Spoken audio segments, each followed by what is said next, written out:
On Friday, August the 28th, the world lost a phenomenal actor and a great humanitarian. So on this week's episode of Quarantined with Lavell, we are going to be doing a tribute and honoring Mr. Chadwick Boseman. Mr. Boseman had the opportunity to play some iconic characters, from Thurgood Marshall to Jackie Robinson to the great James Brown, and perhaps his most notable and influential character, the fictional Marvel's Black Panther. While Mr. Boseman was filming many Marvel movies and other movies, he was secretly fighting and battling colon cancer, but yet found the strength to go and encourage others who are battling cancer as well. So I got together some of my actor friends, from the Doctors of Comedy to veteran actor Henri Franklin to college actor LaTia Davis. And we're just going to talk about Mr. Boseman's influence on us and how he has encouraged us to press on and do what we have to do no matter the challenges. So join us on this special episode of Quarantined with Lavell, Thursday, September the 3rd at 6:30 p.m. on the Kneel Down Productions Facebook group page, as well as the L Neil 23 YouTube channel. Do not miss this special tribute to Mr. Chadwick Boseman on Quarantine with Lavell, Thursday, September the 3rd at 6:30 p.m.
What's up, everybody? What's up? What's up? What's up?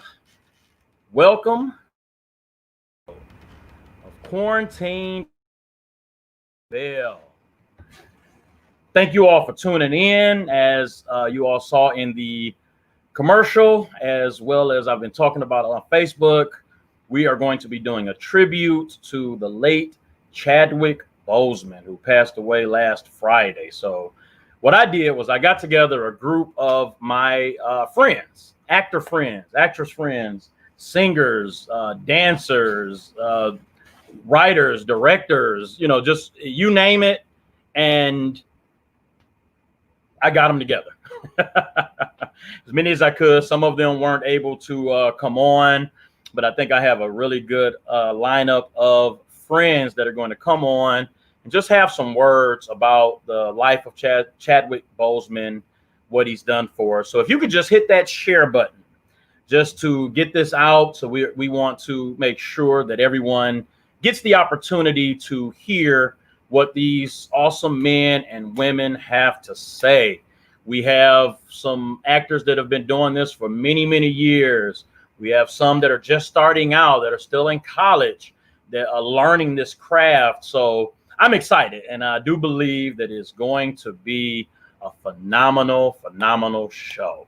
Again, it was so sad to hear that on Friday, August the 28th, Chadwick Boseman passed away. And I remember Friday night, I was sitting at home with my wife and my son, and we were just kind of chilling. And my mother-in-law called, and we put her on speaker, and she said, the Black Panther died.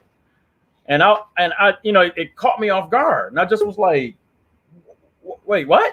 And I cannot tell you how much I was hoping and praying that she was wrong about that one. And I began to look it up, and unfortunately he did pass. And, you know, just learning over the course of those next few days, how, you know, how strong he was and how much he, you know, kept it to himself, you know, because he didn't want to disappoint his fans. And, you know, he didn't want to, you know, look a certain way to his fans. He had an image to uphold, and he did his job with dignity. So again, I have several people here tonight that are going to come on, and I have a few clips that I want to play. And I do want to make sure that I give this disclaimer. I do not own the rights to the clips. I am giving credit for the clips that I got off of YouTube. I have to say that for my YouTube audience. So again, we're here to honor the late, great Chadwick Boseman, who played many iconic roles, from James Brown to Thurgood Marshall to Jackie Robinson, and of course Black Panther, and many more roles that he played. But those are the ones that like really jump out, especially the three historical figures that he played to perfection. You know, John Jones is an actor, and a lot of times during the comedy show, Eric will throw at him some impressions, and he'll imitate James Brown. And I'm going to ask John when he comes on, how did Chadwick do playing James Brown? But before we do, I just wanted to give, and a lot of people already know this. I know a lot of clips have been going for or whatnot, but there was a person that was very instrumental in Chadwick getting to where he was in his career. And I just want to play this clip. There is no Black Panther without Denzel Washington. What about the most recent that you can think of that made you cry? Black Panther, I shed a tear. I didn't have money to pay for this. Imagine receiving a letter that your tuition for that summer was paid for. And I've basically been holding this secret my whole career. When I came back, I got a beneficiary letter, and it said Denzel Washington paid for you. And I was like, what? I didn't know him. Felicia Richard was helping kids, and she called different people, and she called me, and I said, yeah, I'll sponsor wherever. And she said, well, you're sponsoring, or he called to thank me. And what'd you say to him? He was like, well, I haven't met you yet. And I said, yeah, I got to tell you something. You know, you pay for me to go to school. He said, oh, so that's why I'm here. You owe me money. Okay, Chad, I want my money back. I went to the premiere for Black Panther here in New York, and I saw Ryan Coogler and Chad. He said, oh, you know, I just wanted to thank you for paying. I said, yeah, that's why I'm here. I'm not here. I'm not here to see that. I'm not here. I like the movie Black Panther, yeah, and Wakanda Forever, but where's my money? And the 40 years I've been in this game came back to me. I said, man, look at these young boys, man. And I actually just started, I was like, whew. You know, Sydney to now. Yeah. And I'm in the gap, and me and many others are in the gap. But it was like, man, I felt like the third leg of the relay race. Like, yeah, go. Yeah, yeah. Now, I ran behind them. I'm still running. But I was like, man, they gone. They're gone. I know personally that your generosity extends past what you have given on the stage, and screen. I have no doubt that there are similar stories at boys and girls clubs and theaters and churches across the country where I know you have also inspired and motivated others. An offering from a sage and a king is more than silver and gold. It is a seed of hope, a bud of faith. There is no Black Panther without Denzel Washington.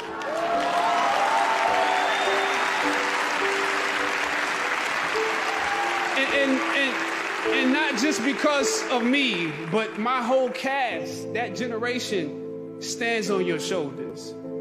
The daily battles won, the 1,000 territories gained, the many sacrifices you made for the culture on film sets through your career, the things you refused to compromise along the way, laid the blueprints for us to follow. And so now, let he who has watered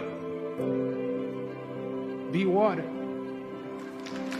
Let he who has given be given too. It is an honor to now know you, to learn from you, and join in this work with you. May God bless you exceedingly and abundantly more in what's in store than he ever has before. God bless you.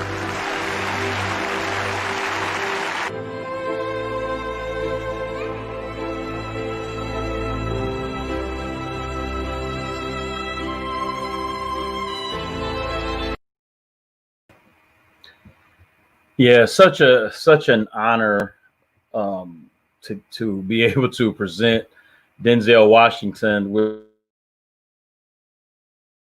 the award. That was going on there. He was getting the Lifetime Achievement Award, and the very emotional time. Denzel had tears in his eyes, and I can imagine now what he's going through.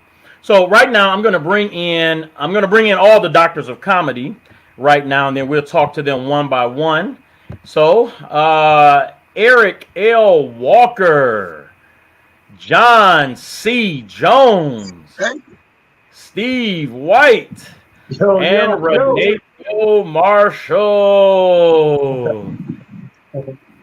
Doctor, welcome to the show.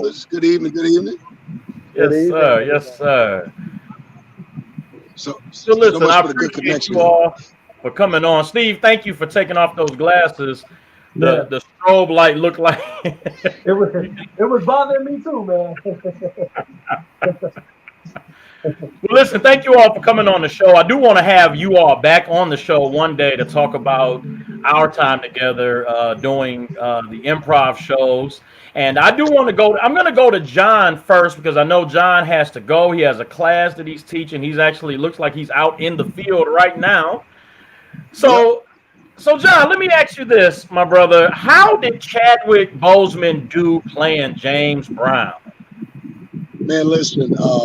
The very fact that a brother almost 6 foot tall is able to make us forget that James Brown was about 5'6" is a testament to that brother's acting. The fact that to find out that he couldn't dance before that all went down is a testament to that brother's acting.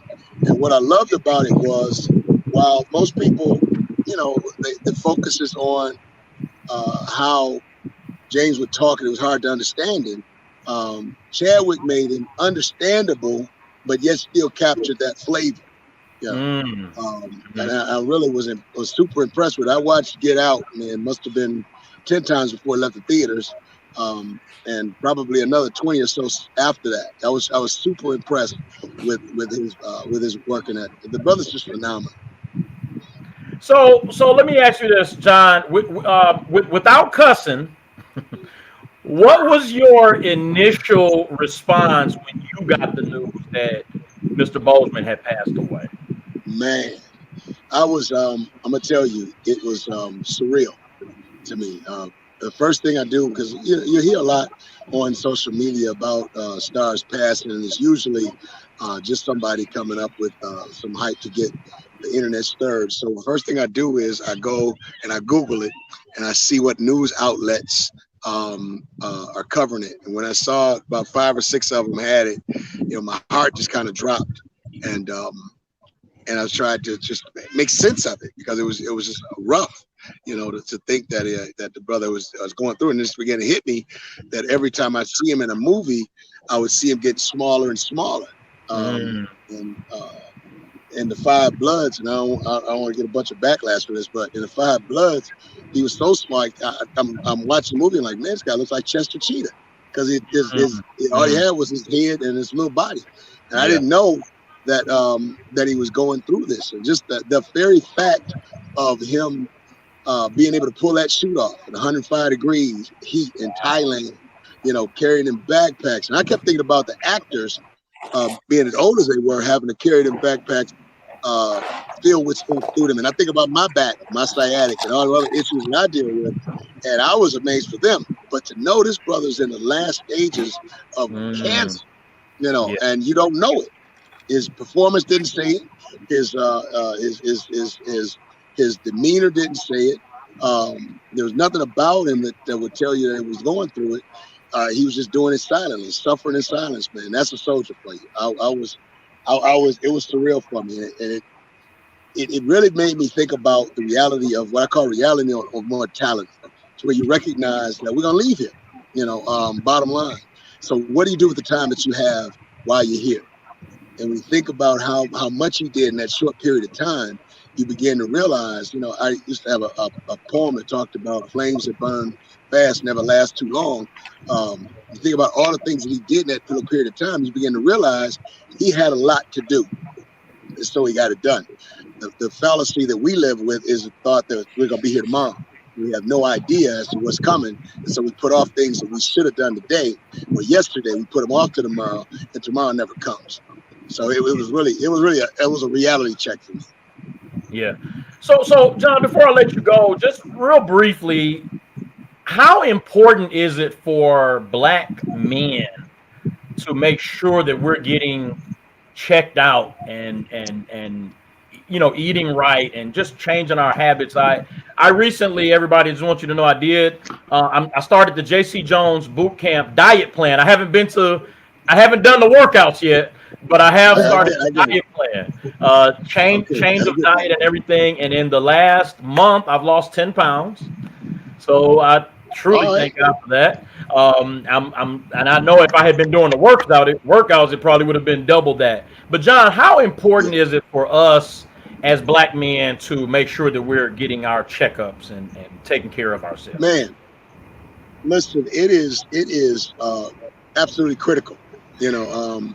This young man was in great shape, and whatever happened to him, it came about him and it came upon him. And you got to realize, if he was in great shape and wound up with this, what happens to somebody who is eating McDonald's every day, who's eating Burger King every day, and all these other things, or constantly partaking in processed foods and that, and not paying attention? What happens is you're a ticking time bomb.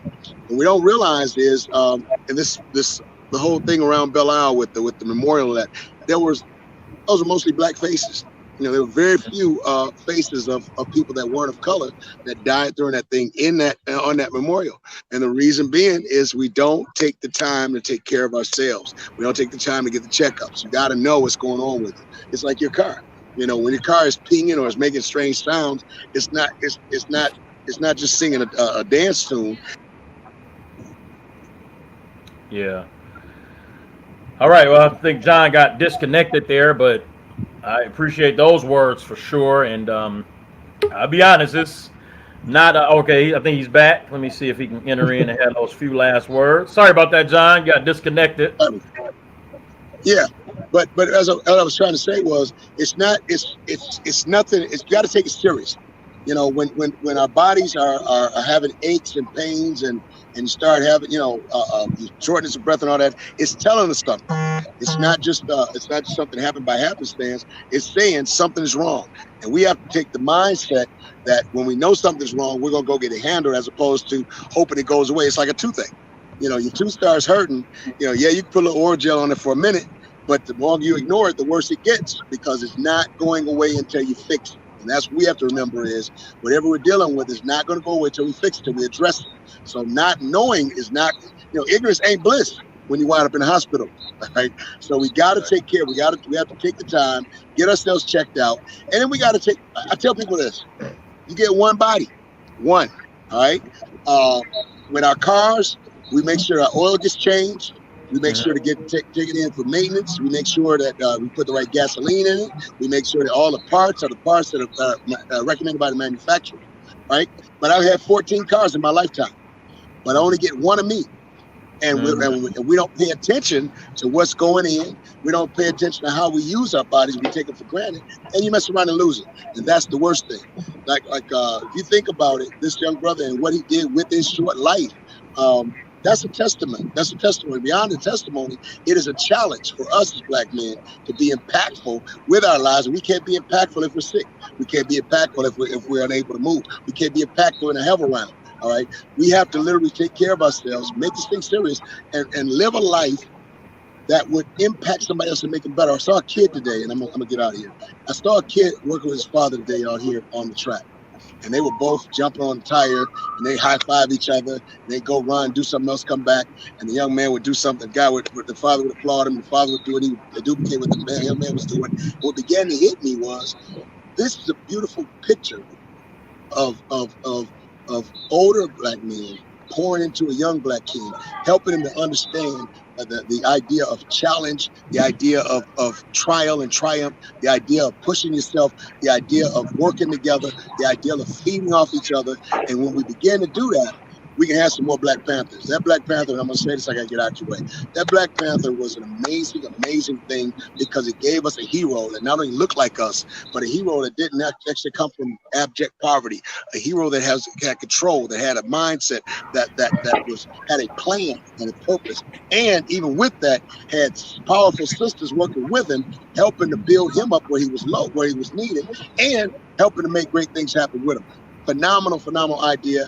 I love it. I love Chadwick Boseman. I love what he did. It's inspiring to me. And while we're in an environment where we can actually do a lot of what he did, I'd love to get back at it and just make just a 1,000 of an impact of what he did in his short life. Yeah. So, John, how can people get in contact? Before you go, how can people get in contact with you?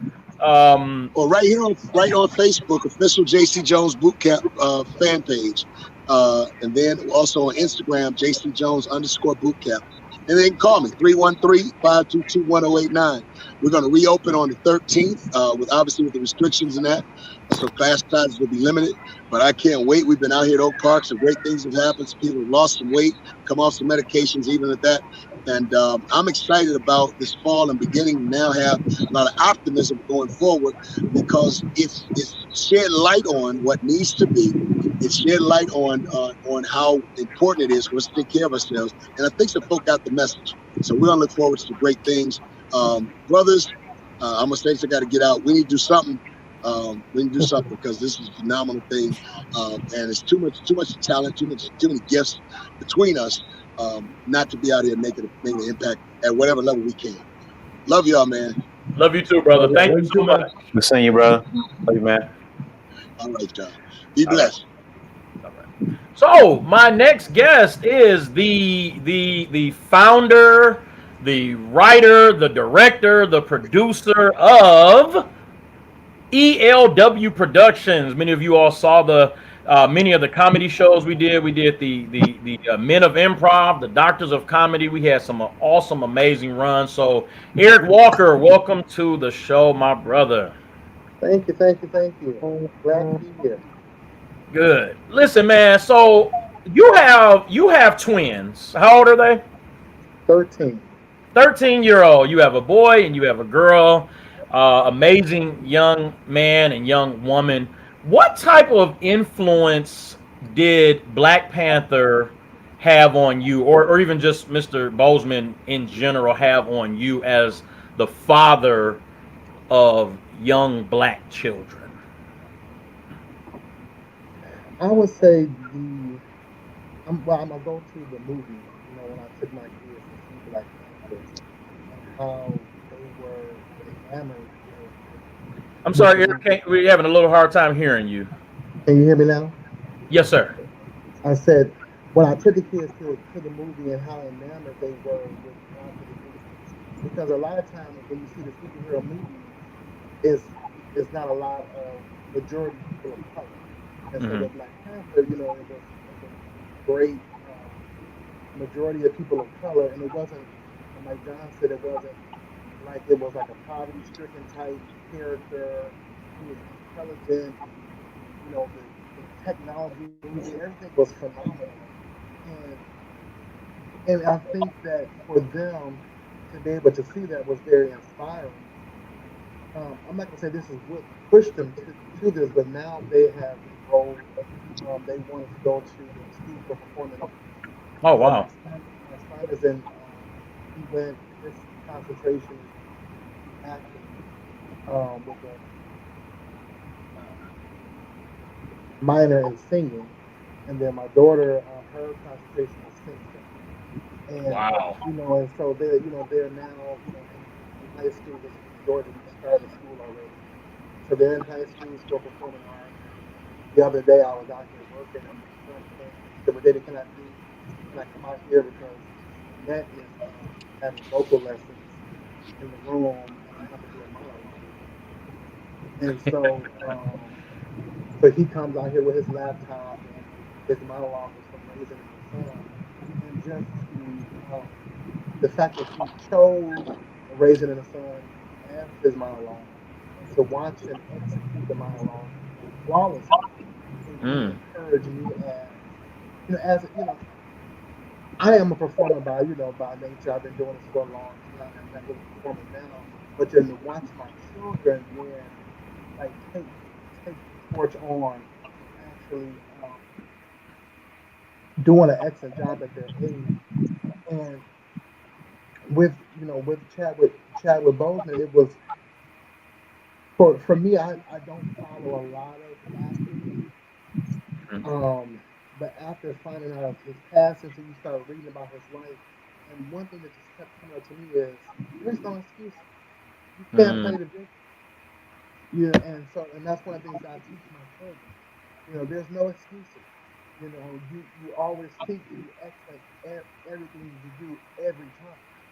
And so they always say, well, we're not perfect. I understand that you're not perfect, but perfect practice makes perfect. So as long as you continue to practice perfection, you'll reach it. And I think that's a testament to his life of being able to be that avid performer, because all of us have performed sickly, but Mm. not to the magnitude of what he had performed, Yeah. as he was performing. And I just think that his his life was a testament of there is no excuses, and perform and live a life of excellence. And so that's what I instill in my children. Yeah, absolutely, man. I thought about that too. No excuses, because many of us, especially me, come up with every excuse in the book. I remember actually when you were starting the comedy group, you and I were doing Perilous Times together. You and I and John actually were doing Perilous Mm-hmm. Times together, and we were doing a movie of Perilous Times, and we were at the Northwest Activity Center. We were there kind of late at night. And I remember I came out to go to the restroom, and you stopped me. You say, Lavell. You said, I'm thinking about getting a comedy group together, improv group together. Would you like to be a part? And this is what I said to you. I said, well, let me pray about it. This is what I meant. No.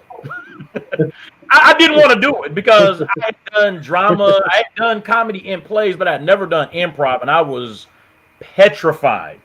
I was petrified. I did not want to do it. And I went home and I actually did pray about it, and I thought about it more, and I said, you know what? I want to step out of my comfort zone, and I'm gonna try this thing. And I've known Eric for a few years now, and I trust that if I fall, he'll catch me. And that's Yeah, exactly what happened. And, That's a lot so of weight for you. right, right. So I appreciate you, Eric. Thank God for you, man. well, thank you. So another what I love about the clip that you played was when Denzel Washington was talking about reaching forward, reaching behind and then reaching up. As Your as sound kind of went out again, Eric. I'm sorry. It's kind of going in and out. what about now? Nope.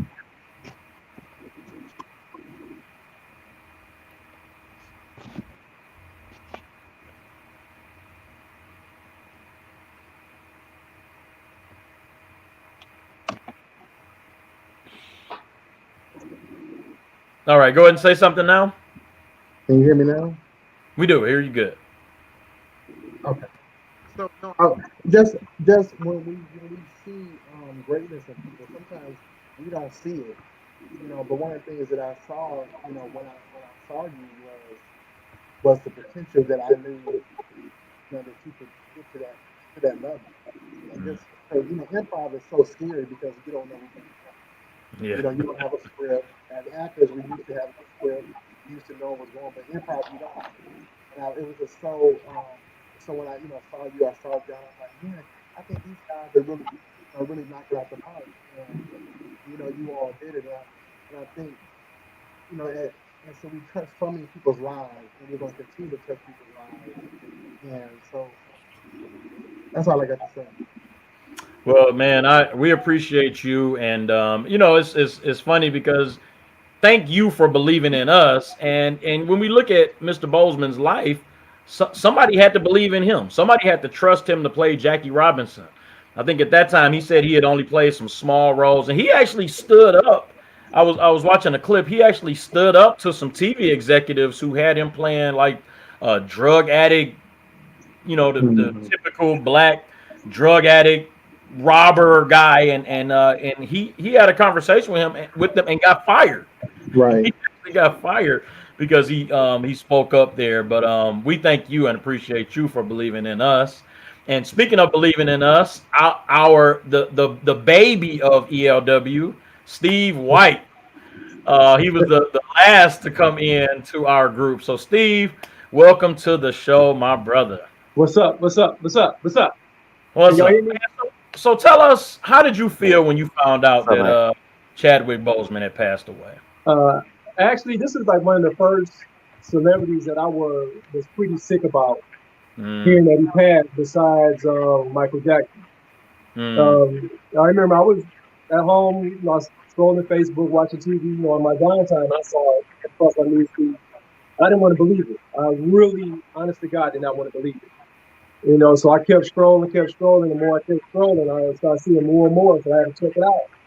I Googled it, and hey, I saw it was true, and I literally got sick to my stomach. I was I wanted to cry almost.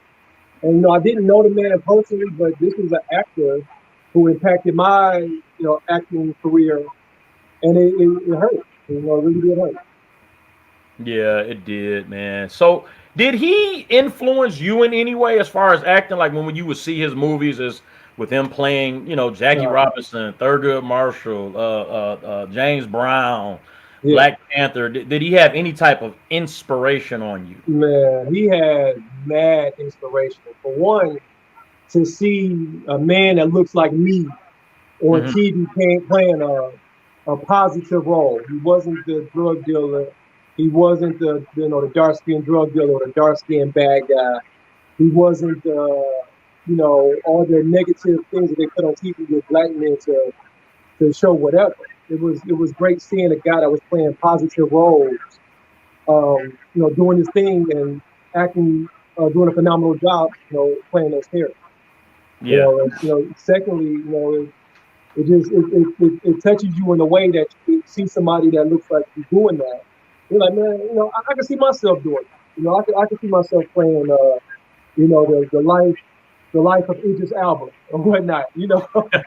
So, I mean, he added mad inspiration, to my acting career and whatnot. Yeah. It's a great loss, and I agree with you. He was one of those celebrities that it really, really hit. Yeah. And it's funny you mentioned Michael Jackson because did he pass on his birthday or the day before his birthday? Something like that. I don't know. I think it was like a couple of months before his birthday, if I'm not mistaken. No, I think Michael Jackson's birthday, I believe, is August 29th, if I'm not mistaken, and he passed on the 28th. So, but yeah, it was a great loss, and we all really feel it. So yeah. All right, my last doctor here, Dr. Runako. Welcome to the show, my brother. What's happening? Can you hear me?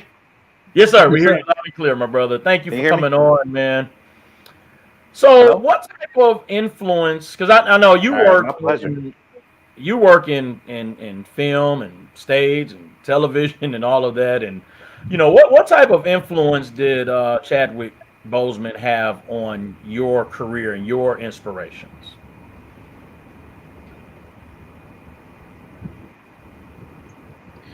Well, I there's a lot of things that I appreciated about him and his career.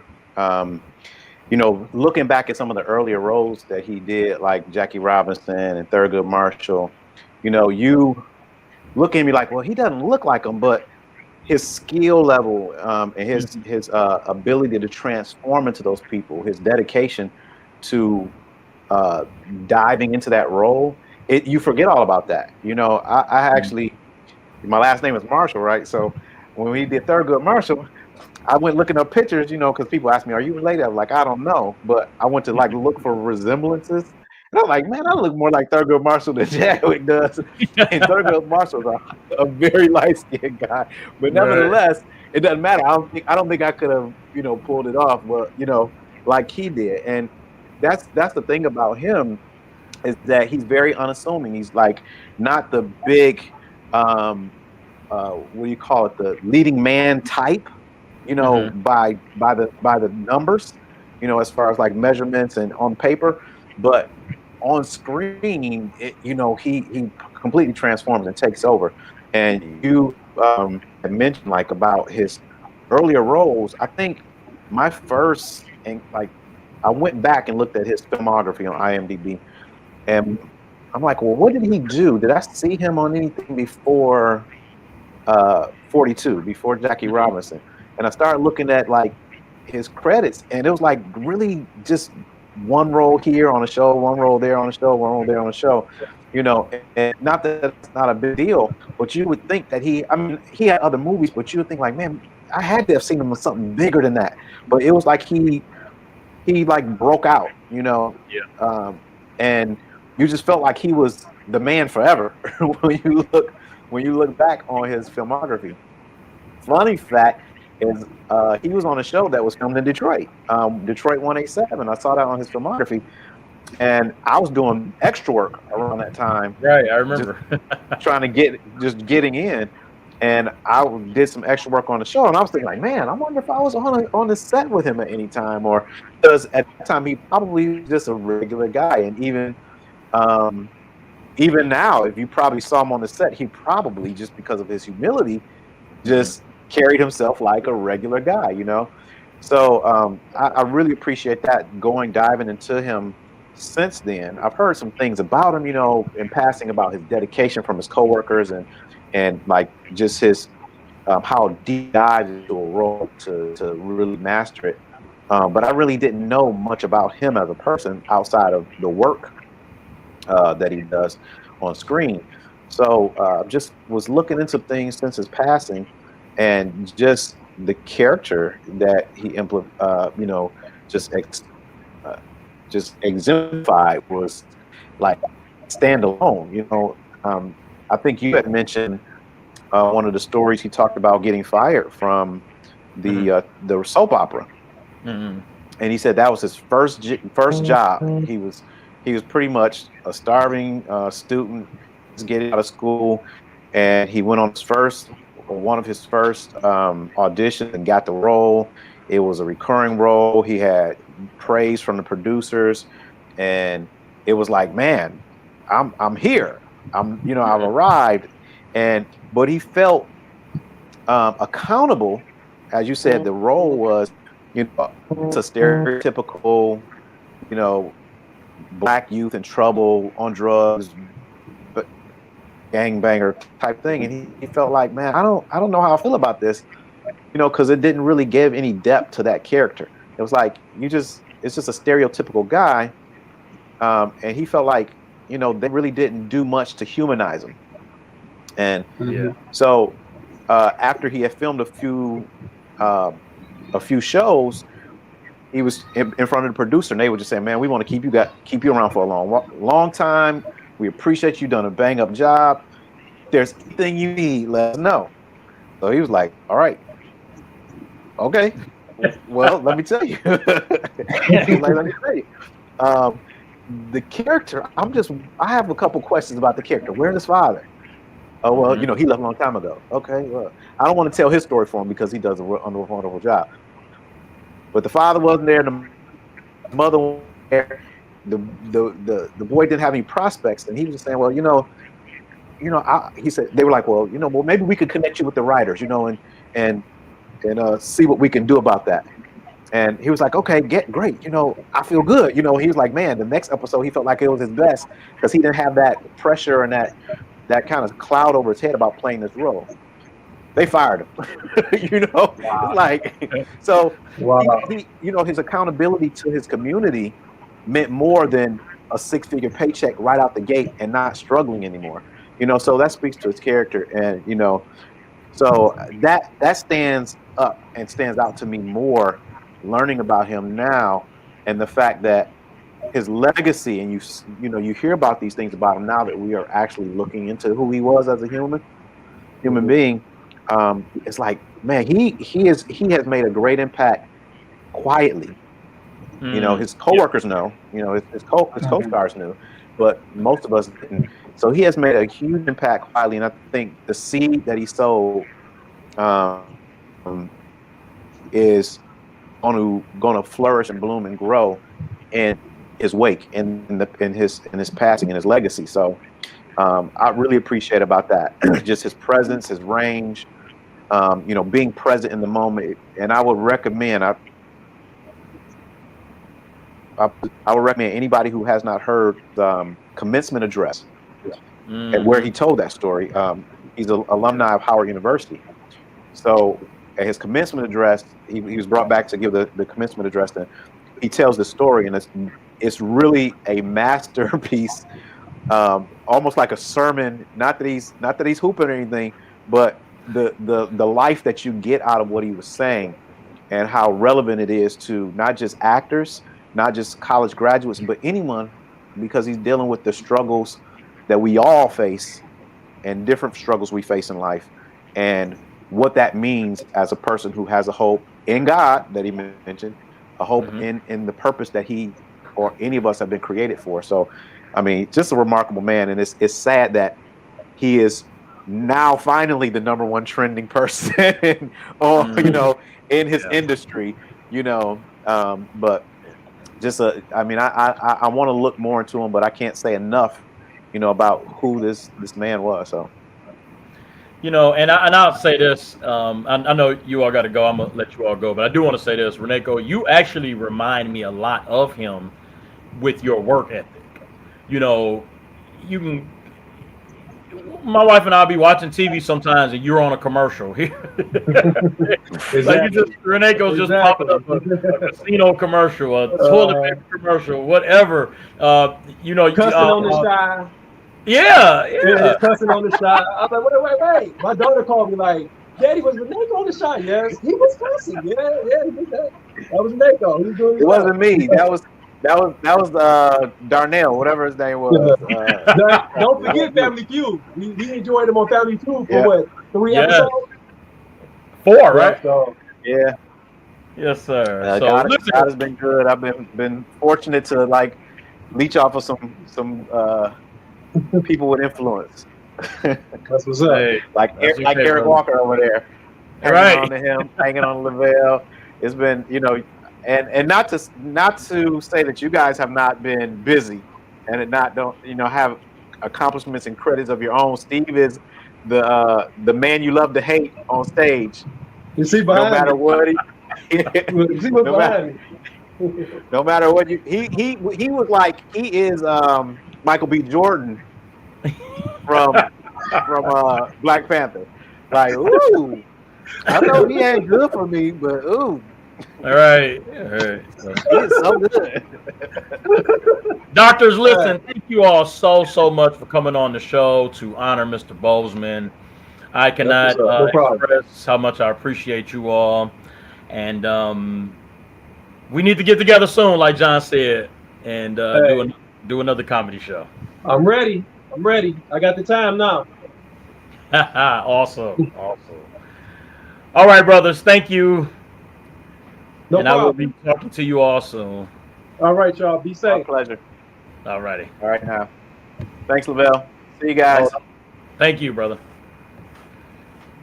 All right, everybody. I have another clip I'm going to play here, and then we are going to hear from Henri Franklin. I call him a veteran actor, and I don't mean that in the sense that he's old.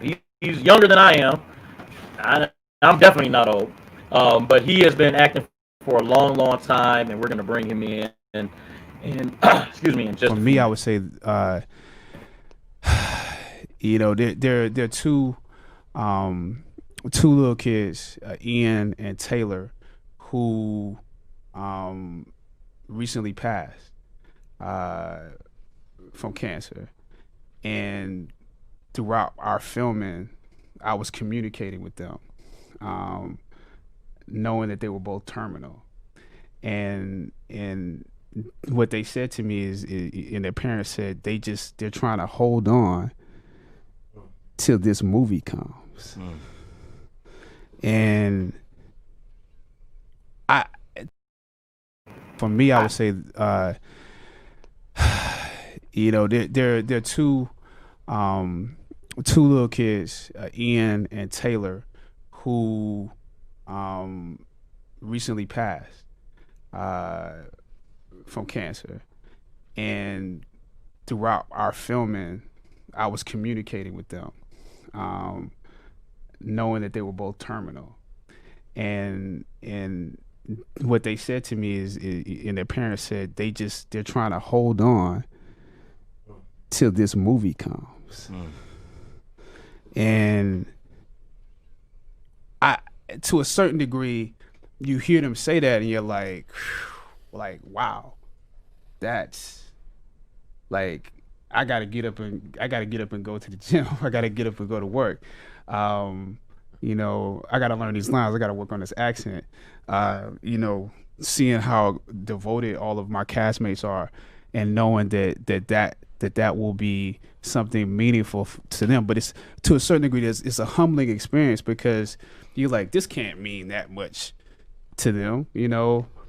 But seeing how the world has taken us on, seeing how the movement, how it's taken on a life of its own, I realized that they anticipated something great. And I think back now to a kid, and just, you know, waiting for Christmas to come, waiting for my birthday to come, waiting for a toy that I was going to get a chance to experience, or a video game. I did live life waiting for those moments. And so it put me back in the mind of being a kid, just to experience those two little boys' anticipation of this movie. And when I found out that they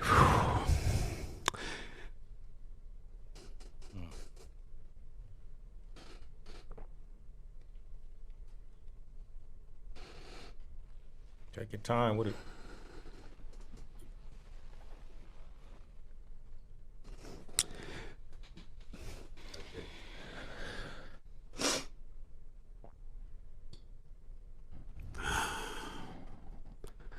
yeah, it means a lot. It means a lot. Yeah, so, wow, I'm sorry. I watched that clip several times, but it's very, very emotional, especially knowing that while he was visiting these kids and worrying about them and concerned about them, that he was battling cancer as well. So, again, Chadwick Boseman passed away last Friday, and we just wanted to do this tribute episode to him. So I'm going to bring in my good friend, phenomenal actor. I call him a veteran actor.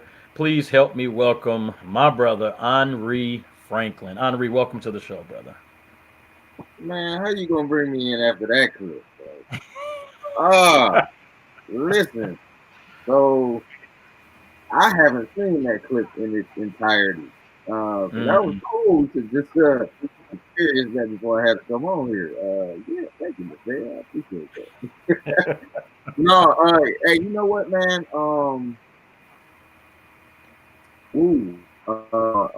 don't know how many people actually know this story. But and I'm not saying I am Chadwick Boseman or anything close to that or nothing like that. But my mom took me to go see Lion King at the Detroit Opera House. Okay. First time I saw it, and they start the show bringing animals down the aisle. Wow. And I'm watching it, and I'm like, wow, man, this is dope. But I'm gonna tell you what had the greatest effect on me as an actor. I looked to my right, and I saw two little kids looking at the animals, and the faces they had was pure amazement, and it was pure believability. And I literally said out of my mouth, I stopped watching the show and I watched them. Wow. And I went, I want to do that to everybody who watches it. So that clip, that's a hitter, boy. That's a hitter.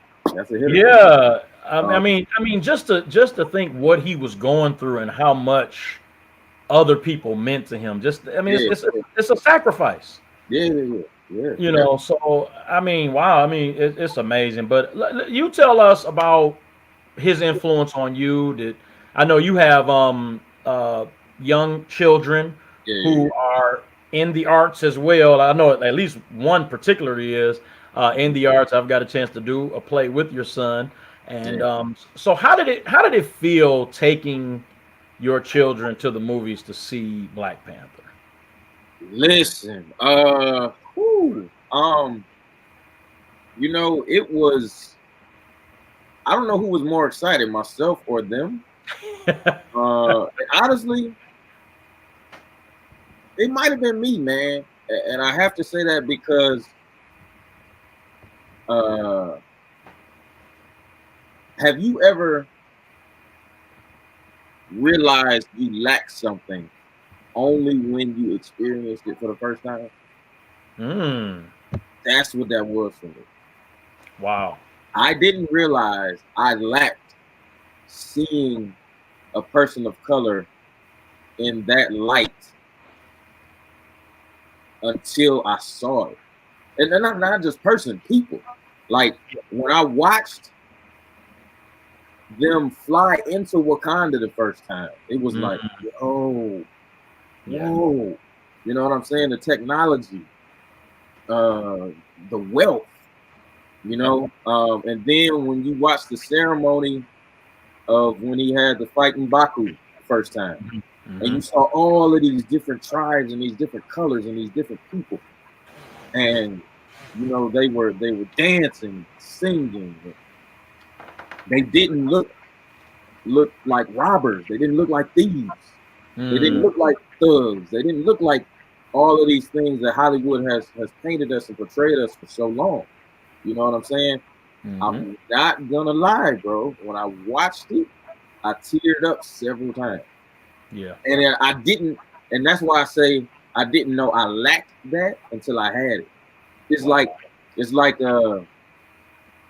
you ever eat a fruit or a vegetable and you kind of feel your body go, oh yeah, more. I need that. I need more of that. Literally, that was my experience when I watched Black Panther. It was like, dude, like this brother he's smart, he's witty, he's wealthy, he got swag, he's taking care of his people. The women in his life not only support him, but they build him up. They believe in him. They're pushing him. They're relying on him, and he's doing the same for them. And dog, to see his little sister, to see Shuri, dog, I was like, yeah, bro. And listen, let me say this. Let me be the. I don't know if I'm going to be the first to say this, but I'm going to claim my ass here. Okay. I would love for Marvel to have her succeed him, but in this fashion. They market it where they don't reveal who the new Black Panther is. And they start the movie with a super dog dope fight scene that's nuts, that's crazy, that got mad technology. And then after the fight is over, she take the mask off and we see her. Wow. Bro, listen. The tears and the claps in that movie theater, I would pay for that like 3-4 times. Just to be in the theater to feel that energy, dog. That's how impactful this was for me. My kids, they're a little bit, 15, 11, and 8, right? Mm-hmm. So when Black Panther came out, they were younger than that. Mm-hmm. And they've grown up in an environment where they haven't really been exposed to a lot of racism. So for them, for the most part, life has been love. You know what I'm saying? Yeah. And that's a beautiful thing to be able to give your kids. But life was a lot of love for me, but I experienced some stuff that was like, oh, shoot, I'm not privy to the stuff that most Americans are supposed to be privy to. And the experiences that I'm having because of literally my skin color have been like crazy. You know what I'm saying? Women hiding their purses, walking past cars, and you see people make eye contact with you and lock the door.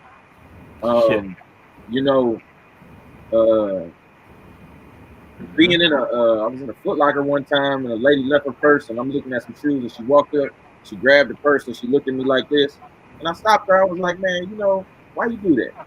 She's like, huh? I was like, why'd you look at me like that? Like I was gonna steal your purse. She was like, oh, I didn't. I said, yes, you did. I was like, the funny part is, I might have more money in my wallet than you have in your purse. So you really need to watch how you treat people. Yeah, absolutely. So it's listen, man, to look on a screen and see like almost like a Black James Bond. You know what I'm saying? Like it was nasty. It was the impact still is a blessing to me, and I'm grateful for that brother for taking on the role and playing it. I'm grateful for everyone in that film. I think it was phenomenally cast. Phenomenally done. And what a lot of people don't know or don't realize that they know is that really good stories have empathy, fear, and catharsis. Okay. Empathy, fear, and catharsis. You get the empathy for the main character when you go home with them. When you experience them as a human, doing human things with other humans. That's when you go, okay, I can relate to this person. You get the fear when somebody comes along that either wants to kill them, harm them, challenge them, hurt them, something. That's when we watching it and we're like, oh, shoot. Oh, you know what I'm saying? So when he fought M'Baku with no powers, it was like, oh, dog. And then when he fought Killmonger, it was like, yeah, right. I'm done. You know what I'm saying? But the catharsis was felt. The relief from that fear was felt. When you saw him walk over that machine and he had his arms out like this, and I know it's fake. I'm watching this knowing this is not real, dog. But the little kid in me was like, yes. And that, bro, goes back to those two little kids I saw at the Opera House. And again, it reaffirms to me that everything I do, I want people to watch and be touched. But not only that, to continue to do what I've been doing off camera with people in their lives and just trying to be encouraging and be a blessing, dog.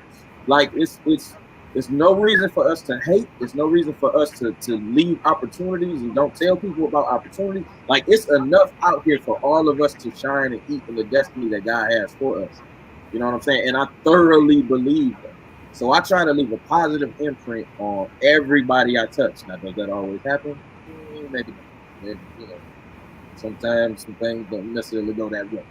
But for the most part, you know what I'm saying?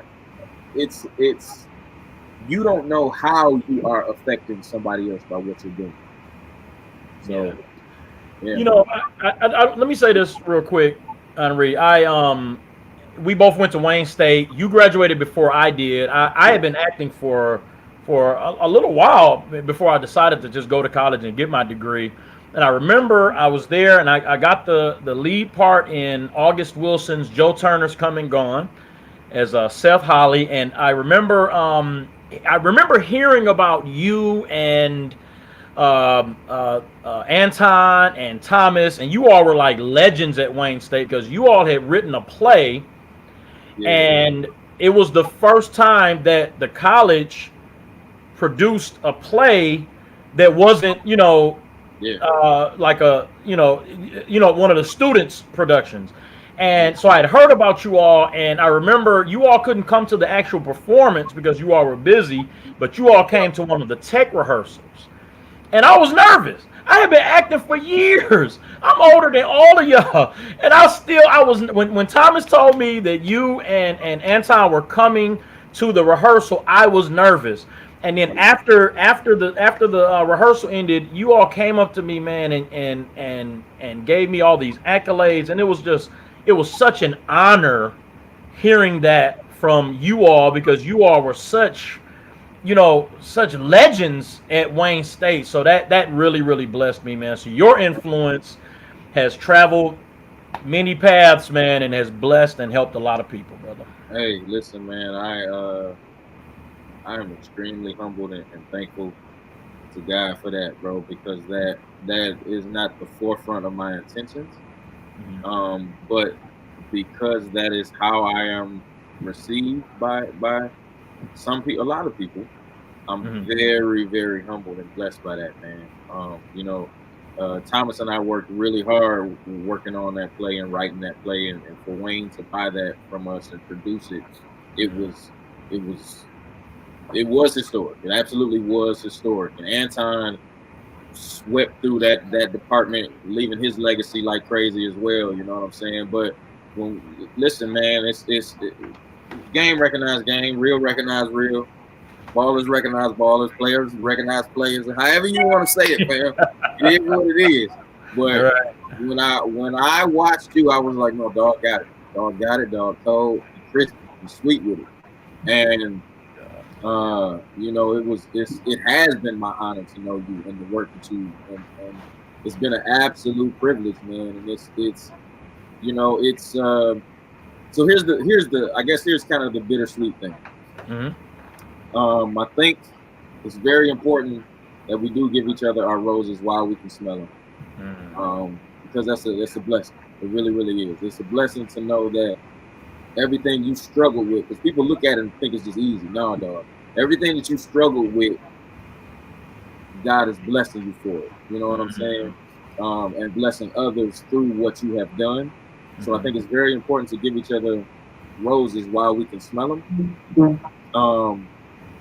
But it's also very important that we build each other up and we support each other. You know what I'm saying? And I can say that you have done that since I have met you, and I really, really appreciate that. And seeing all of these videos, Chadwick did that as well.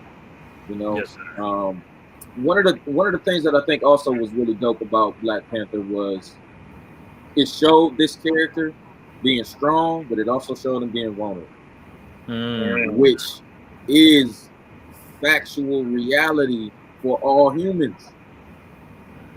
A lot of the time in society, we get taught as Black men, don't cry. Yeah. You got to be hard. Somebody grin you at the light, you grin them back. You know what I'm saying? You're kind of a punk if you say good morning or hello to people. Like, where are we getting these standards? You know what I'm saying? If you're not calling your women I'm not gonna cuss on yourself. If you're not calling them a B or an H, you know what I'm saying? You're not gangster. You know what I'm saying? Like, where we getting these standards from? And Black Panther didn't do that.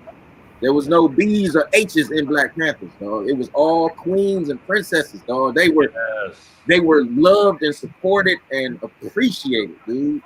Yes, and in turn, they gave that feminine energy back to that masculine male. You know what I'm saying? And then the balance was just awesome, you know? Yeah. So it's a lot in that film. And to this day, I can't lie. As much as I love the film, it's hard for me to watch when I see him getting beat up, even though I know what's gonna happen. Right.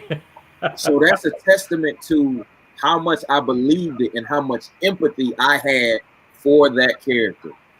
You see people on the news all the time. You see stories when people getting killed or real tragic stuff happening. You just go, dang, that's messed up. Change the channel. You know why? Because you didn't have no empathy for that person. You weren't connected to that person. But if that same story came on and it was your cousin, your brother, or your auntie, it hit you different. That's what made Black Panther so captivating, dog. Like, I don't know if I really got African in me. I'm not sure. I don't. I really don't know. You know what I'm saying? I know I'm mixed with a lot of stuff. I don't know what part African and where, what portion and what from and all of that. Right. I watched that story. I was in that mother like, oh yeah, no, we are in here. Today, this is what is happening now. That's right. This family here. I don't care what you say. You can say what you want to me, but I am here.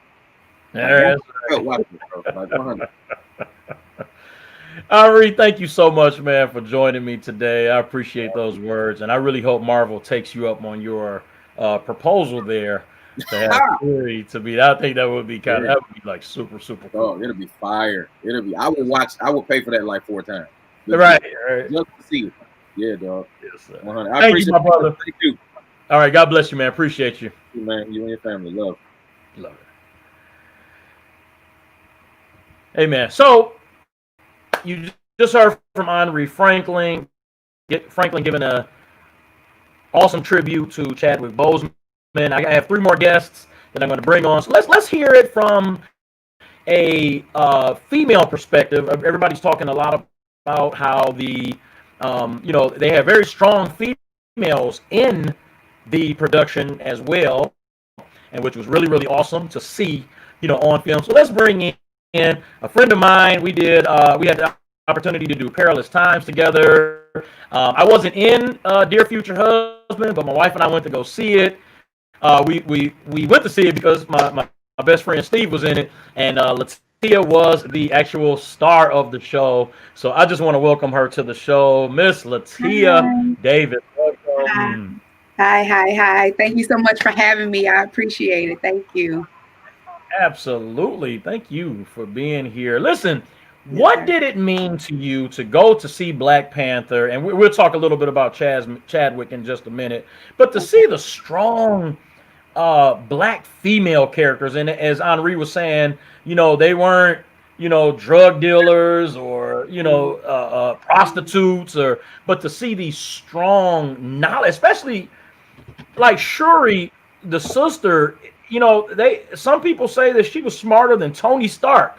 Tony Stark, the Iron Man, is known as probably the most knowledgeable person in the Marvel universe, but Shuri is right up there with him, if not smarter.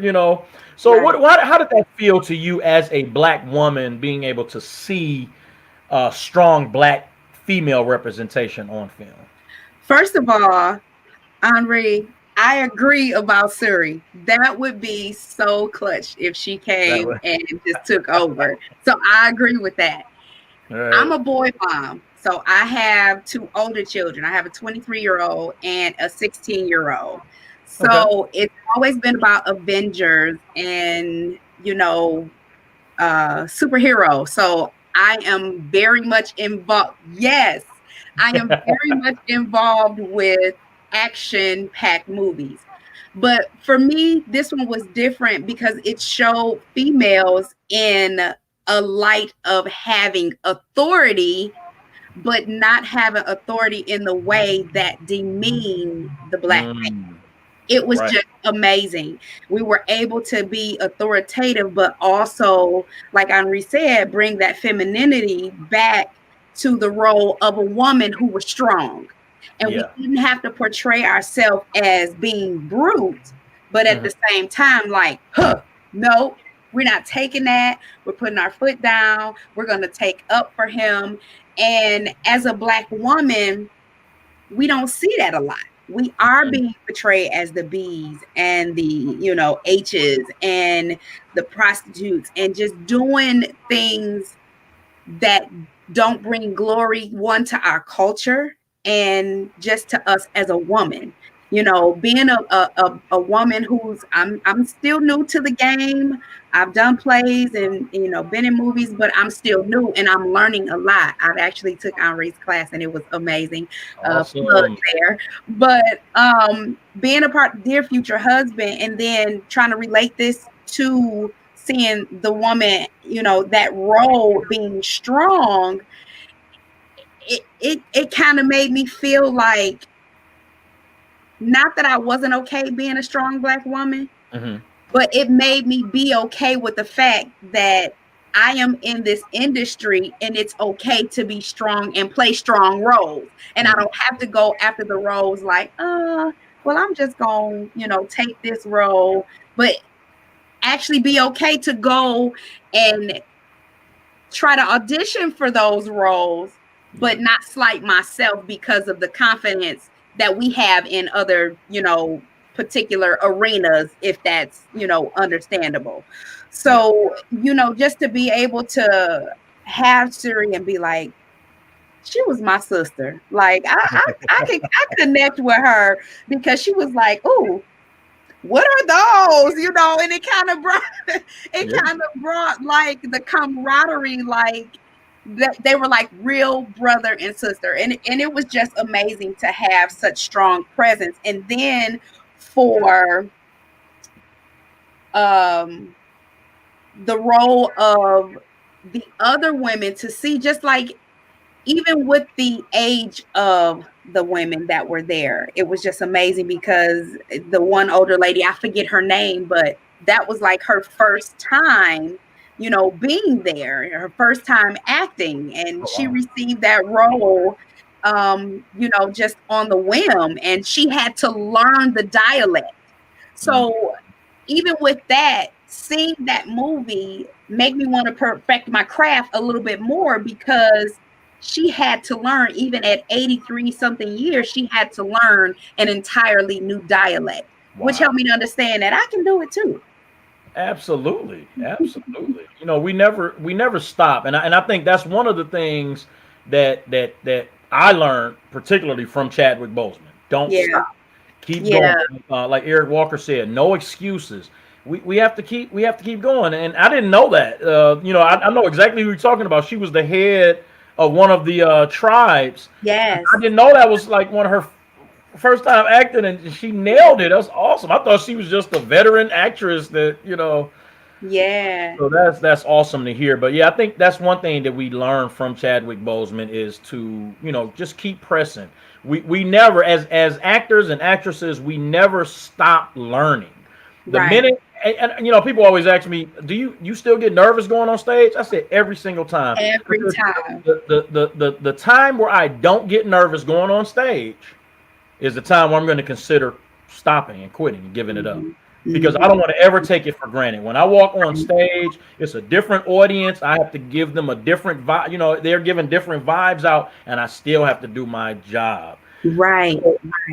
Yeah. So how did his life, like his, I know he, you know, Thurgood Marshall, Jackie Robinson, James Brown, Black Panther.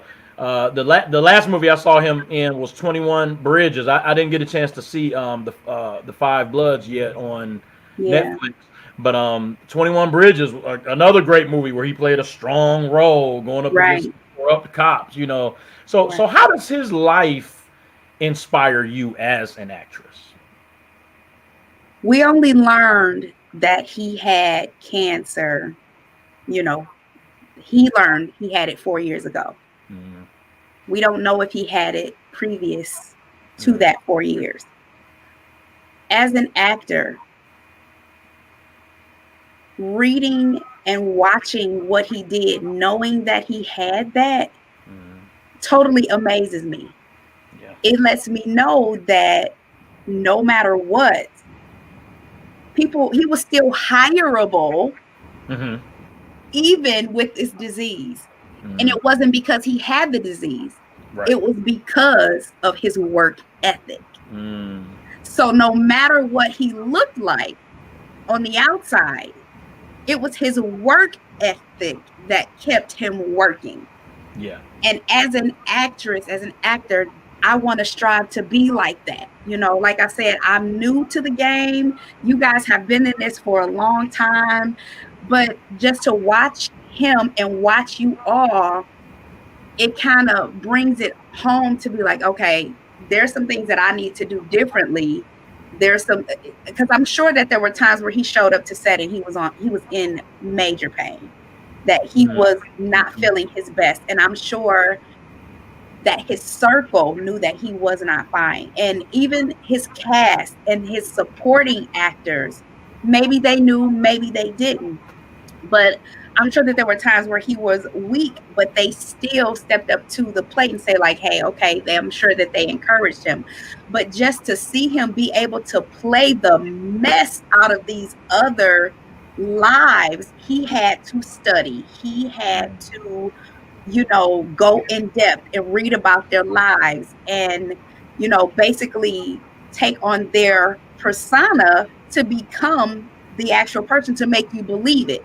So I'm sure that even during the times where he had to study his script and walk in these other people's shoes, that he was not feeling well. So who am I to not read my script? Who am I to not, you know, perfect my craft or read up on the type of character that I need to audition for? Or who am I? Now, it just took a new meaning to learn your craft, perfect your craft, know what it is that you want and the role that it is that you're going for, or the role that you're seeking for. Just be better in who you're playing, be better in what you're doing. You can take many different, you know, plugs away from his life and say, okay, well, the world didn't know that he had this, that took into account the fact that he had a great circle of people. And to me, there's no doubt in my mind that he had a relationship with Christ. To be able to go through that and to experience some of the things that he experienced, knowing that he had a terminal illness that one day would take his life, that is the true meaning of I can do all things through Christ. And I made a post about it like the day after, I believe. Like, he had to take on that whole persona of, I have the faith that I can walk through this. I can do all things through Christ that strengthens me. I know that, yea, though I walk through the valley of shadow of death, that even though this is just the shadow, I know that I'm dying. Yeah. That just blows my mind. We have a hangnail and it hurts. Right. Yeah.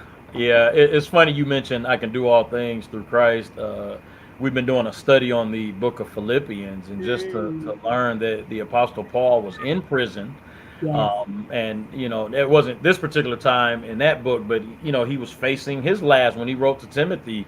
He said, you know, my time is almost up. I'm about to be offered up. And he knew he had to get those last things out of him. And I think that we have to be very careful to make sure that we don't take to the grave the gifts that God gave us. Die empty. Even after he was diagnosed, he did 9 more movies. Wow.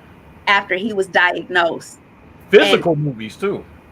Yes, they weren't just like sitting at desk like, no, he was chopping and, you know, just doing everything. So it just, his death, I actually did shed a tear. I did, because it was like watching my superhero, you know, pass away. Yeah. So, yeah. Well, LaTia, thank you so much for joining me today. And thank you for those beautiful words, and they were very inspiring. So thank you so much. Thank you so much for having me. I really appreciate it. Absolutely. All right, everybody, I have 2 more guests, and I have a couple more clips. So right before we bring my brother Delorean in, I have another clip that I want to show. That I think you all enjoy. I know the last one kind of almost made us cry, but I think this one bring a little bit of joy to you. I thought this was really good. Take a step on this, Mark, and whenever you're ready, go ahead and tell Chadwick what he and the movie mean to you. Darren here. Just want to say thank you so much for making Black Panther I can't express how much it means to me and the community and my family. Thank you from the very bottom of my heart for all that you've done, for really being a hero that we really need in a time like this. Thank you so much. Darren, I think there's something wrong with your microphone. My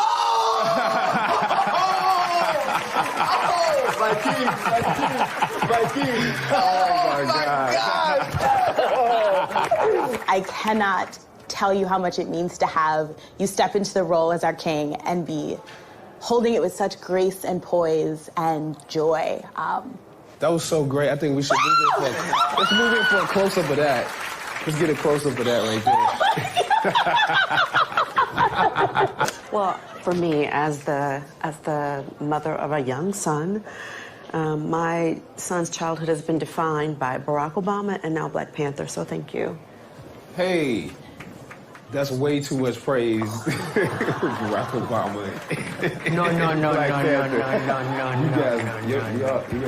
You are gorgeous. Gorgeous family.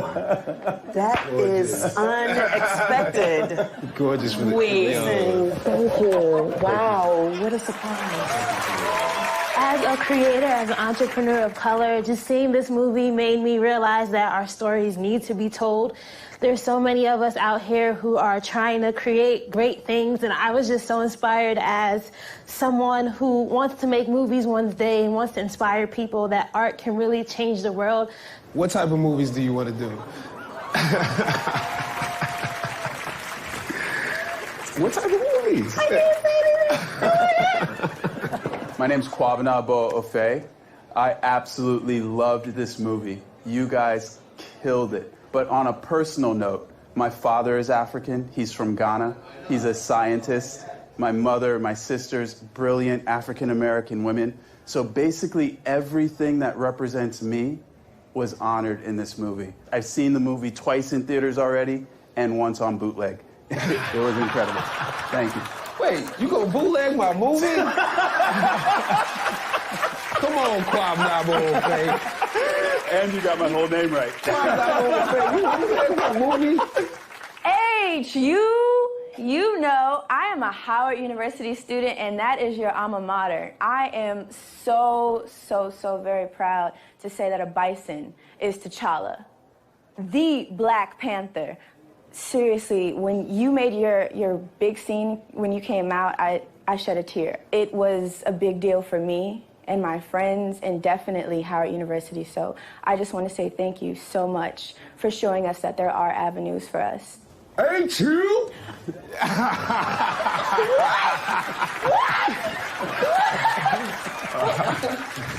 thought you could give me my you-know. Oh, my God. What? That was fantastic. What is going on? I just wanted to thank you for making Black Panther for the kids. Representation is very important.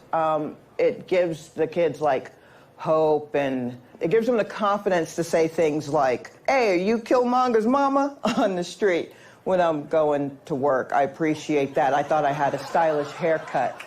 You also got me to see an action movie. Didn't see that happening. Soleil was sharp? Oh, no.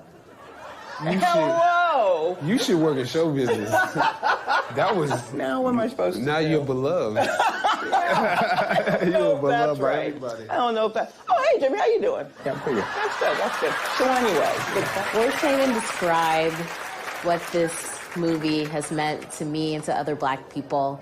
And I know this is for you, Chadwick, but I wanted to take a second to thank the Black women, too, because they were so strong on their own terms and answered to no one but themselves. And I think it was so important because they weren't strong because they were angry.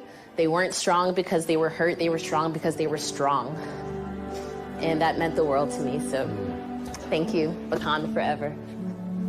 Wakanda forever.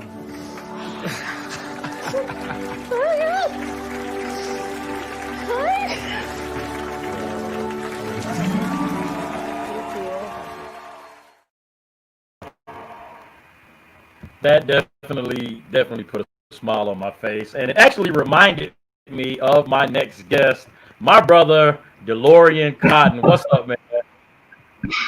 Bro, what's going on, man? Brother, listen, that clip reminded me. It actually reminded me of. It seems like something you would do. Bro, I was sitting here saying that, and that kind of choked me up a little bit, even in a good way, because it really is. And that's why I make it. I love seeing how a lot of celebrities interact with their fans. And I love seeing fans' reactions. And the crazy thing is, they don't have to do it, but those that do it, I have and I look at it like this, and we worked on a lot of projects together, and some of which I've done background work, and some of which I was the lead. And one thing about me is that, and I had to pray, like, God, when I get to that place that you want me to be at, something we got to work, because I'm too much of a people person to have to be surrounded by security. And like, I love people, but not only that, people who genuinely support you and in your craft and believe in you. So anytime I'm doing a production, I'm always moving with the cast, with the crew, if somebody wants to take a picture, I'm there in the midst. You will never see me off to the side. You'll never see me acting like I'm too good to talk to anybody else in the cast. Dude, I haven't changed my phone number since I had a cell phone, which is over 20 years. You see what I'm saying? And I don't plan on changing it. The higher that I get, or the further that I go in my career. But that right there, that says a lot about artists and celebrities and people when they take the time out to give back, whether it's just meeting somebody in person, whether it's responding to a letter, whether it's replying to them on social media, the interaction, and just to let them know, that I'm human, I appreciate you, and I want to show you. That speaks volumes for people, and especially. I'm a witness for sure, man. We'll do Perilous Times or whatever. Like you said, we've done many shows together, and I'll be up in the dressing room trying to take something off so I can run out to see the audience, and it never fails. Somebody say, "Where's Delorean?" Where do you think Delorean is? He's out there with the people, So I definitely can attest to that, man. But listen, so just give me your thoughts on Chadwick. Like, how did you feel when you found out that he passed? Like, his work ethic, and just talk a little bit about that. Bro, I said a bad word. I said a bad word. And it was, it was so unbelievable because 2020 has been a heavy hitter. And I think it started, with Kobe. Man. And anybody knows me, know that I'm a diehard Kobe fan. So to take blow after blow and then Chad, it's like, oh my gosh, I didn't believe it at first. But the thing about it is, there's a lot of qualities that Chad had that, sometimes I feel like I possess. And one of the ones is that he was soft-spoken. He wasn't this, I'm, this macho man and I'm Hollywood, I'm the body, right. I'm the arrogant, I'm the conceited. He was very soft-spoken, but yet he commanded your attention. And he was well-respected. And you know how a lot of times they say, wasn't it James Brown who said, you talking loud, but you ain't saying nothing? So, like, the loudest person in the room is the one that, has, that doesn't really have anything. The person with the loudest bark, they don't have no bite. But it's the one that's quiet. It's the one that is humble, that's well respected. And I truly respected him. And I snuck in the movie theater to see James Brown. I was in Canada. I was in Toronto. And although, I knew of his work because I think Jackie Robinson was out before then, right? Yes. Before, I believe it was. But when I saw him captivate that role, I was amazed. Like, I was like, who is this guy? It was just crazy. And that's one thing about actors, to be able to whatever role they agree to take on, how you have to embody that character and make it believable, but not necessarily take away from who the actual person is, but to be able to add your own twist to it. And still it still didn't take away from who they were portraying. That's a true talent. That's a true gift, to be able to say, although you made it your own, you still didn't take anything away from who you were portraying. And when an artist or an actor can do that, like I'm in love. You know what I'm saying? And then not only that, but the Black Panther role. Yeah. My God, it's jeez, man. It almost leaves you speechless at how powerful that role was. And again, it goes back. He's not the most macho Hollywood, conveying severe confident person. It seems like he's a normal guy, but he commanded your attention. He made you. There's a saying that says, teach people how to treat you. And I feel that as in his normal life, he carried that over to what he did on the screen. And even though Wakanda is fictional, I do believe that there is some truth to what who Black people are, and what we possess. And I believe that he brought that out. You know what I'm saying? I am a king. She is a queen. We are royalty. We are powerful. We can do the impossible. I mean, hey man, he was a great guy. A great guy. And you never know what somebody is going through. He was a real life superhero.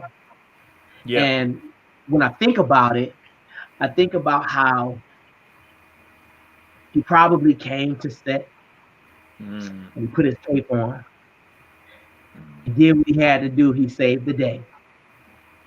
And then when the day was over, he got off set and he took off his cape. And he had to go through the unthinkable. The one thing that people may have never want to experience. And from my understanding, with what his condition is, there's a lot with that.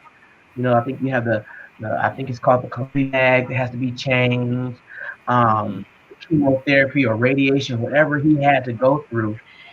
And he still persevered. He still pushed through it all just to give us what we wanted. And we had no idea. No idea. I'm sure there were some people, of course, there were people that knew.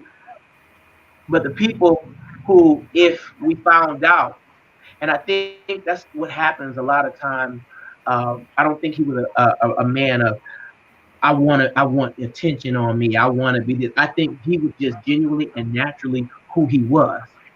And with that, he probably didn't want his illness to be known, because he probably didn't want people to treat him any different, or to feel sorry for him, or to change how they act. No, I'm still don't weep for me, don't cry for me, because I'm doing what I love to do. I'm living my life. I'm pushing through it, and I want you to do the same. Now, it was a hit. It was a blow. Yeah. When we found out, because he passed. But then you have to go back and think about what was it that he really wanted, and if he fulfilled his purpose, and if he lived his final days the way he wanted to live them, that's all that matters. But the biggest thing is the impact that he had on generations to come. You see what I'm saying? From old to young. Like there were old people, like, you know, like even in that video, you know, older people. I've never even been interested in a superhero, but hey, Black Power, anything dealing with Black Power, I was in it. So he affected generations. Yeah. It goes all the way down to my nephew who's 10 years old. And he's, you know, the kids, that's all they know is Wakanda, T'Challa. You know what I'm saying? That's how powerful he was and what he gave to us. So he phenomenal, man. Phenomenal. Brother, thank you, man, for coming on and having those beautiful words. I truly appreciate you, man. Not a problem, bro. All right, everybody, make sure you follow Delorean Cotton on Facebook and Instagram to keep up with what he's doing. I'm sure he has something going on in the work, so make sure you follow. So be on the lookout. All right. We're excited. All right, brother. Bless you, man. Thank God for you. That's my brother, Delorean Cotton. He is a phenomenal actor, phenomenal vocalist as well. And I truly thank God for him and those beautiful words. And listen, last but not least, and I saved this young lady last for a reason. And the reason is because as Delorean was talking about generations, she's the youngest person that I've had on the show. She is, I literally watched her grow up in my church. Her parents are my pastors, my associate pastors at my church, and literally just watching her grow up. And now she's in college, and she decided to go into acting and into theater. And I cannot be more proud of her. I saw a clip that she did a 2-person show that was phenomenal. I made sure that I texted her to let her know how much I truly enjoyed that. So Chloe Davis, welcome to the show. Hello, how are you? Doing wonderful. It's so good to see you. So wonderful to see you as well. Great to be here.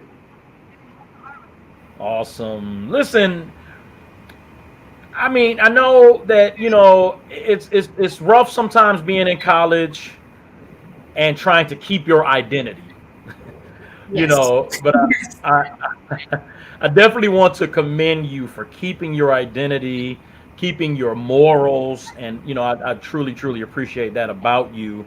But can you just let us know what did let's talk about Black Panther. Let's talk about the movie Black Panther. What type of effect did that have on you? How old are you? I'm 20. You're 20, so that means you were 18 when that movie came out. Yes. What did it mean to you as an 18-year-old? I believe at that time you were probably on your way to college. And what did that mean? What did it mean for you to see a movie? And a lot of people call it some people call it a black superhero movie, but honestly, it just was a superhero movie. And I think that was what made it so special. That you couldn't just say, okay, this is a black superhero movie. It literally was a superhero movie. That movie, besides Avengers, Infinity War, and Endgame, it's the highest grossing Marvel movie ever. It outgrossed Thor and Hulk and Iron Man and Captain America. It's the high, you know. So there was something there that people needed to see. So how did it affect you as an 18-year-old on your way to college to go to see this movie with black representation in it that wasn't, you know, bad representation? Right.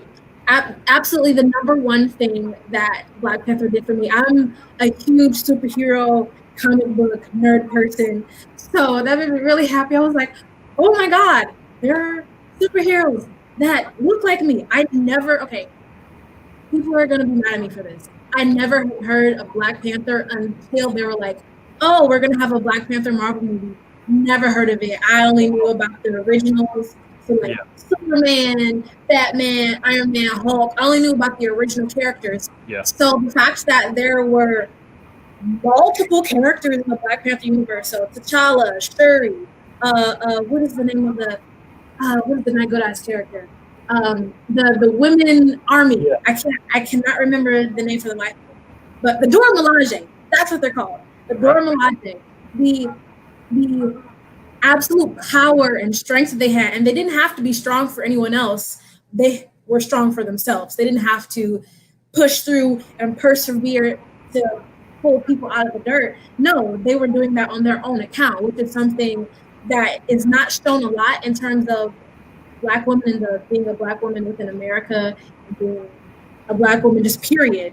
So it was really great to see that. As a young artist, it was definitely beneficial for me to see people who look like me, who are shaped like me, who have my skin tone, who have my body type, who are just powerful and can do all of these things and do them flawlessly. It's been a trend, and it's gotten better, but there has been a trend, and as you got the panelists and you have all talked about throughout this entire podcast, has been you have the prostitutes and the drug dealers and the people who are on the street corner. And it's like that is not the only thing that is a part of our story. We were kings, we were queens, we are scientists, we're mathematicians. Like slavery and bondage and just mental illness is not the only thing that is connected to our story. Right. We were born kings and queens. So that was great to see and inspirational for me.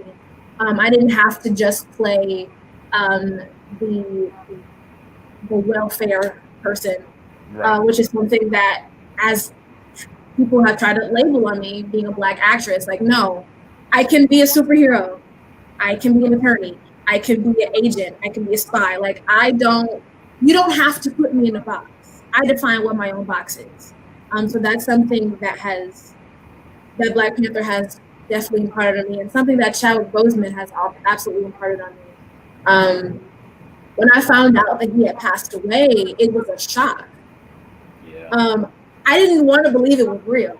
I was on the phone with my friends. We were having a great time, chopping it up, and then two of my homeboys called me and is like, Chadwick Boseman is dead. There's no way this is real. With COVID, with Kobe, with everything that's going on in the Black community and how we're fighting for our rights, a matriarch of our community has passed on. This isn't real. This is absolutely not real. So it's unfortunate that he has gone on so soon, but in my opinion, I think that we can, even though his death is unfortunate, we can put it in a positive light where it teaches us that we can't take life, we can't take our passion, we can't take life's purpose for granted.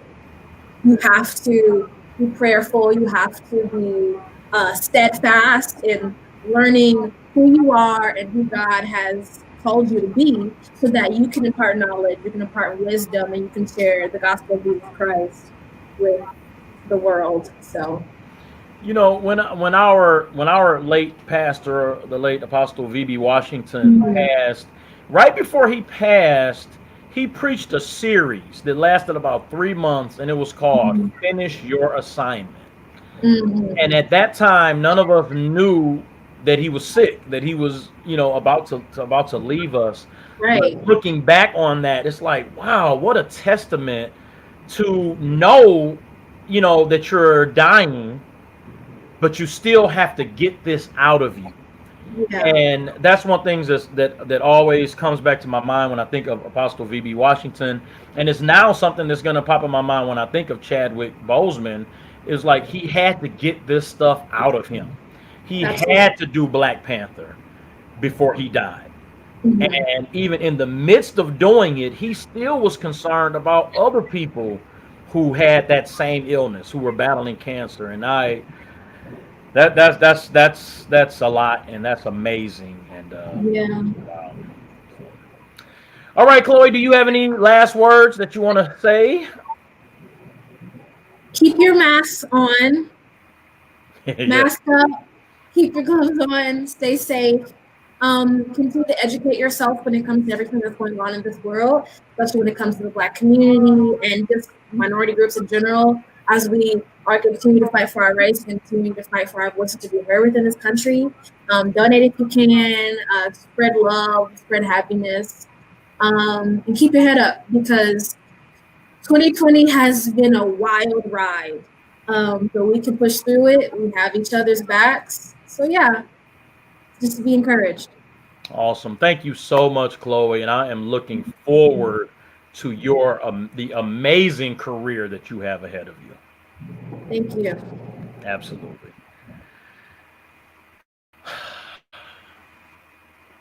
Wow. You know, as I think back on the life of Chadwick Boseman, a very young man who seemingly left us too soon. The thing that keeps popping in my head is we never know when we're leaving here. We have to be prepared. We never know. So I just want to encourage anybody out there that's watching that if you have not accepted Jesus Christ into your life, you don't know how much time you have. A year ago, a few months ago, no one could have told me that Chadwick Boseman, the phenomenal actor, was going to be dead before September hit. We never know. So I just want to encourage you out there that if you have not accepted Jesus into your heart, do so now. The Word of God says that now is the day of salvation. This is very serious. Do what John Jones said at the beginning. Make sure you're getting checked out and eating right and just taking care of yourself as much as you can, but we just never know. So I just want to encourage each of you to search out Jesus in your hearts and accept him into your hearts.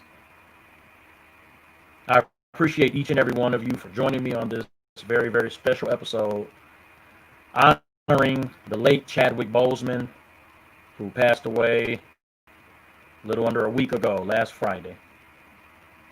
Young man, 43, I believe, or 42 going on 43, or 43 going on 44. But he wasn't even 45 years old yet, and he passed away. So I appreciate you all for joining the show today. Make sure you tune in next week. We're going to be talking to Pastor Ron Daniels about the history of the church. We're going to go from the beginning of the church up until now. If you ever wondered where did all of the denominations come from and all of that, Pastor Ron is going to deal with that next week on the show. Again, thank you all so much. I definitely got to give a shout out to my lovely, lovely wife, LaKenya, and my new son, who is 2 weeks old today. He actually was born 2 weeks ago, and he was on the show.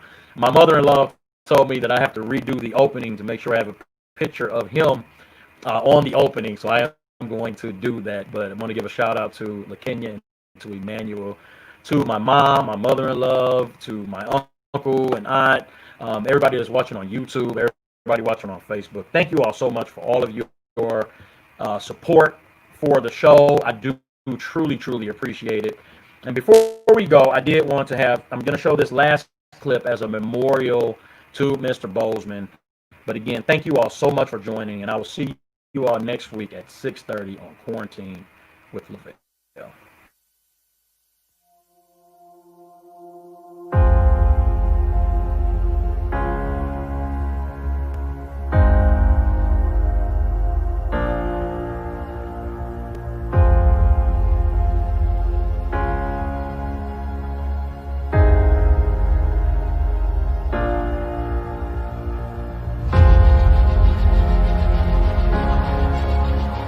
It was Chadwick Boseman's performance in 42 that really made us take a second look. There is such an honor and dignity to the way that he played Jackie Robinson that we knew we needed for the character of T'Challa, the Prince of Wakanda.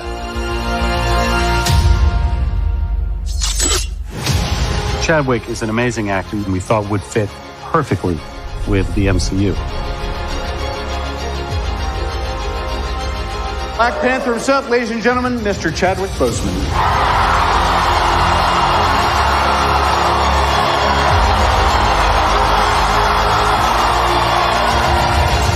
Chadwick, he has a lot of depth. It was amazing as an audience member to you know, to look into his eyes and see what's going on. We must find a way to look after one another as if we were one single tribe. A lot of the things about the character are also true about Chad. He's very knowledgeable. He's an athlete, you know, a martial artist. He's had a lot of experience playing roles that come with a lot of weight, you know. So I think he as a person, he as a guy has a lot of weight to him.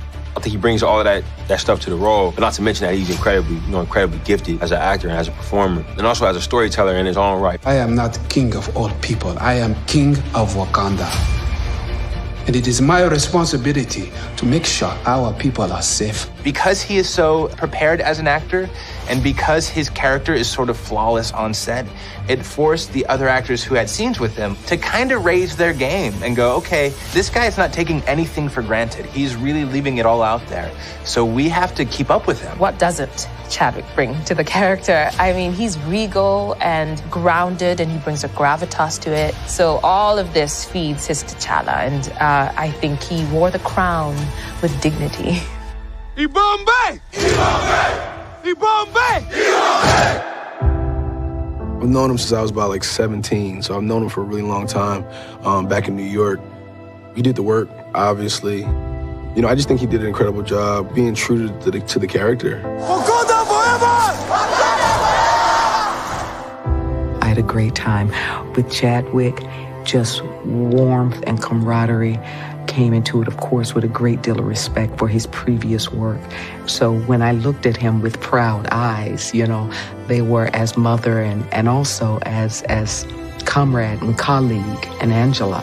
It is your time to be king. I mean, Chadwick is just a powerhouse. He's so talented. Every single movie he's made. There's kind of this internal, almost nobility. The Black Panther has been the protector of Wakanda for generations. He's such a soulful actor and so professional, so present. He really gives so much to the other person, and he's awesome. And his presence on set, I think, raises the stakes a little bit for everybody. Chadwick he's a really smart, interesting, dynamic guy, and I think he was not overwhelmed, but very surprised and somewhat taken aback by the amount of love. It ceased to become just about how well he inhabited the role and all that stuff. It's become part of our culture just as a symbol. This welcome is one of the most amazing things I've ever experienced. It's fun to watch just what it means to people. At times, in my head, I'll be like, well, what does this do for the world? Like, actually, what is it? You know, is it actually valuable in this climate? And I have to say, yes, it actually is. Not because it makes people escape. I think when done right, it gives people hope. I found that it means a lot.